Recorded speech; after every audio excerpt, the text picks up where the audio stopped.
Nous continuons et nous terminons le grand 2 du cours sur la conscience. La conscience n'est pas un face-à-face. Elle a besoin du détour de l'extériorité. Alors, pour expliquer ici ce principe, je vais plus particulièrement m'intéresser à la question du langage. C'est-à-dire comment, en fait, notre conscience suppose, nécessite les mots.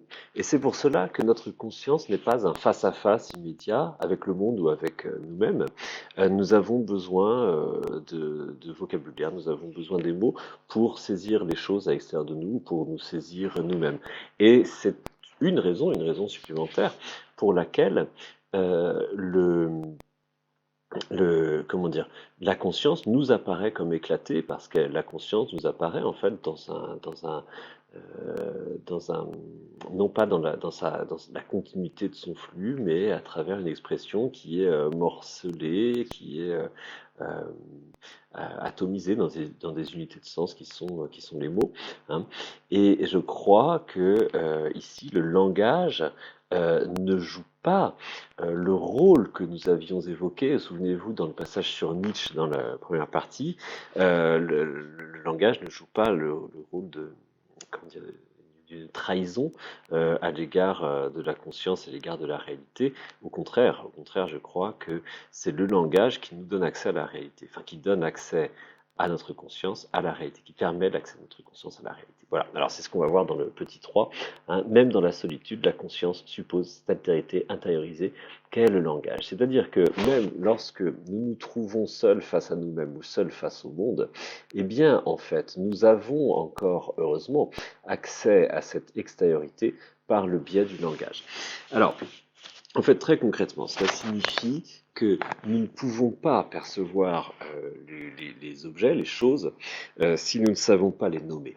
C'est ce dont on s'aperçoit dès qu'on s'intéresse en fait à,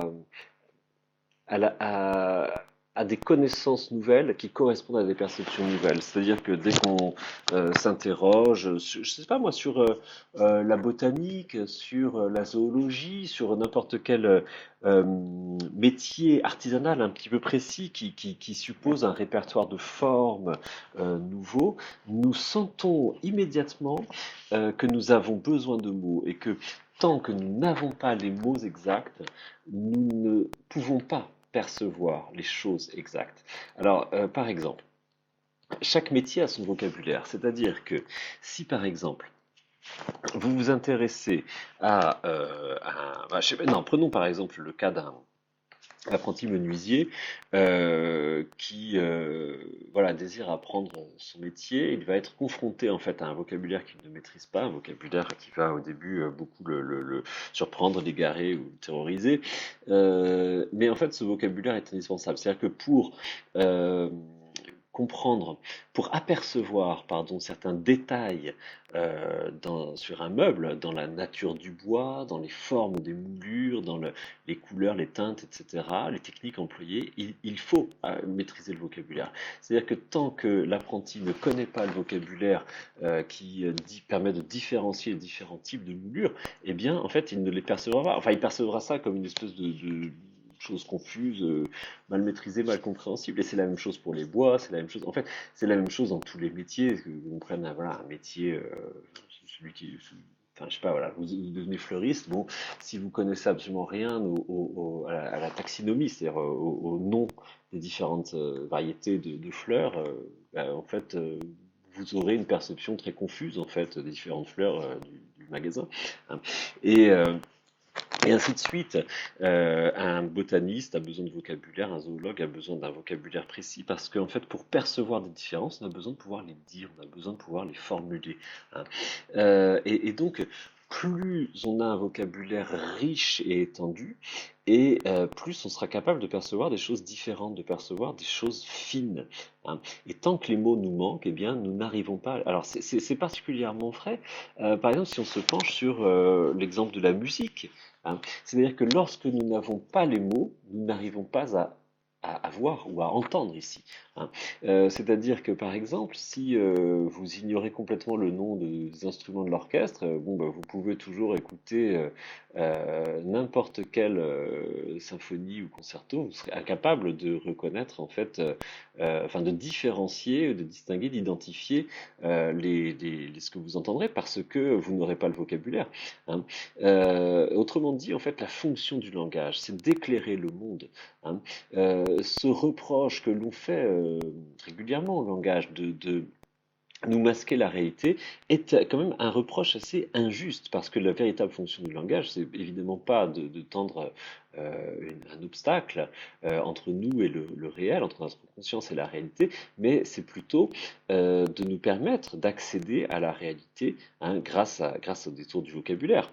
Euh, alors, oui, oui, on fait fréquemment le parallèle avec l'ethnolinguistique. Les peuples n'ont pas le même vocabulaire selon l'endroit où ils vivent. Et donc, par exemple, on prend toujours cet exemple sur, je ne sais plus trop quel peuple inuit qui posséderait 40 mots, paraît-il, pour décrire la neige. Bon, parce qu'évidemment, c'est une nécessité quand on vit au pôle Nord, enfin, ou dans le cercle polaire, disons.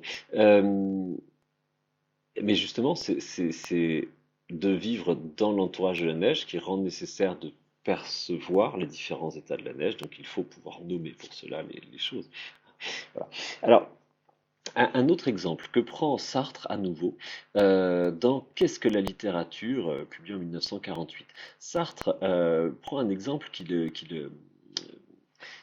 a beaucoup marqué son imagination, et je le trouve très marquant, un exemple qu'il a pris dans La Chartreuse de Parme. La Chartreuse de Parme, vous savez, le grand roman de Stendhal, 1839, qui raconte les amours, entre autres, de Fabrice et la Sansévérina. Alors Fabrice est un jeune homme plein d'énergie, de caractère héroïque, romantique au possible, et en fait, il est très proche de sa tante qui a quelques 15 ans de plus que lui, quelque chose comme ça. Donc lui, il en a 18 ou 20 au moment de ce passage, 20 mettons, et elle doit en avoir 35.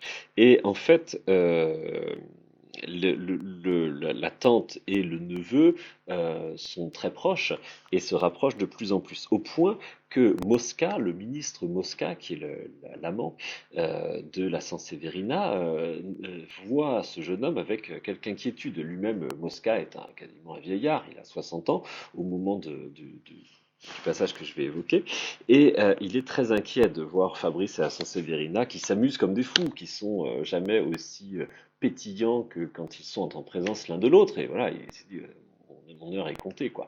Et une pensée lui vient à l'esprit, si le mot d'amour vient à surgir entre eux, je suis perdu, se dit-il. Si le mot d'amour vient à surgir entre eux, je suis perdu. C'est-à-dire qu'en fait, si au détour d'une conversation par hasard, euh, Fabrice ou la Sanseverina se mettaient à évoquer ce mot un peu par hasard et que ils se rendissent compte que ce mot décrit exactement en fait ce qui est en train de se passer entre eux, alors Mosca n'a plus qu'à faire ses bagages, hein.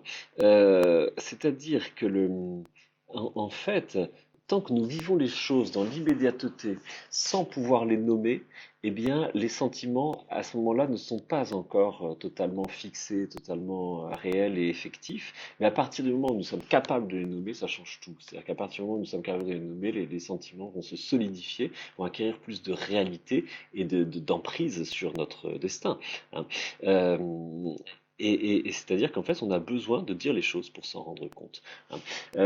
C'est pour cela que, encore une fois, le langage écran, le langage obstacle, bon, ça me semble un peu douteux comme thèse. C'est plutôt, enfin, ce qui fait obstacle à la conscience ou ce qui fait obstacle à la réalité, c'est plutôt le défaut de langage, c'est-à-dire de ne pas savoir dire les choses, hein, de ne pas avoir les mots. C'est un peu le thème, vous savez, de cette chanson de Christophe, là, Les mots bleus, gars qui sait pas dire son amour en fait, qui reste en fait dans l'incertitude parce que voilà, il doit parler, mais il ne sait pas dire. Il aimerait pouvoir dire son amour à celle qu'il aime pour que cet amour devienne effectif, mais en fait, tant qu'il ne le dit pas, il ne le vit pas. Hein. Il a besoin de le dire pour le vivre.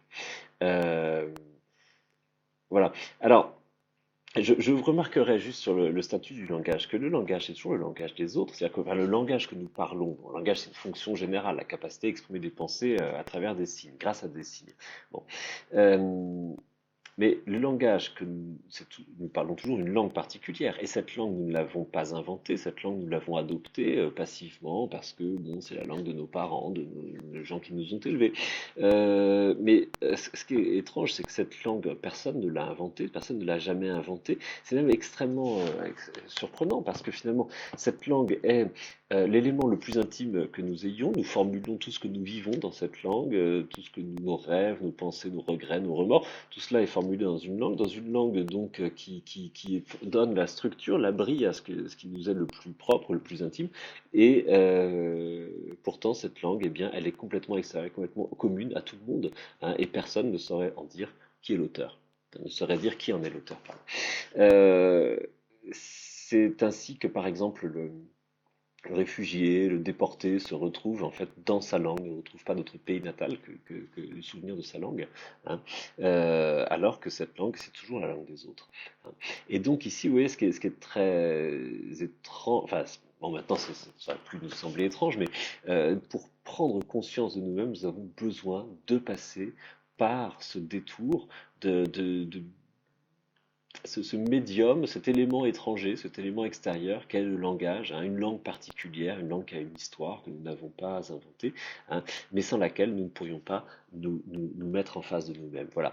Et alors, pour terminer, je prendrai juste un exemple que moi je trouve vraiment très troublant pour rejoindre vous voyez, le thème du langage et le thème de la conscience, c'est le thème de la psychanalyse. Je veux dire par là que l'objet de la psychanalyse, c'est bien de trouver les mots exacts pour redevenir sujet. C'est-à-dire que, en fait, lorsque l'on a vécu quelque chose de difficile ou carrément traumatique, eh bien, la personne qui a vécu cela est trop sidérée, enfin, elle a vécu quelque chose qui est trop, comment dire, anormal ou extraordinaire, enfin non ordinaire, quoi, non quotidien, pour pouvoir être facilement nommé.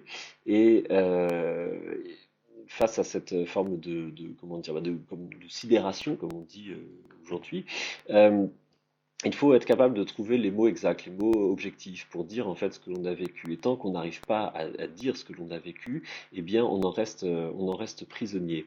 Euh, Autrement dit, en fait, pour se libérer du traumatisme, il faut pouvoir faire rentrer cette expérience singulière dans les mots communs.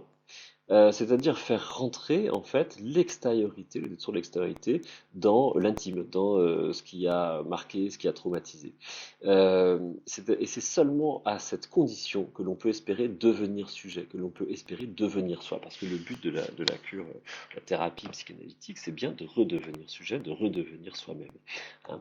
Mais pour cela, vous voyez, il faut pouvoir dire, il faut pouvoir formuler, mettre en mots le vécu intime. Voilà, je m'arrêterai sur ces considérations. Je vous donne rendez-vous dans la prochaine vidéo dans laquelle nous allons retrouver plus directement en fait le thème de la conscience constituante et non pas constituée. Voilà, je vous donne rendez-vous dans la prochaine vidéo.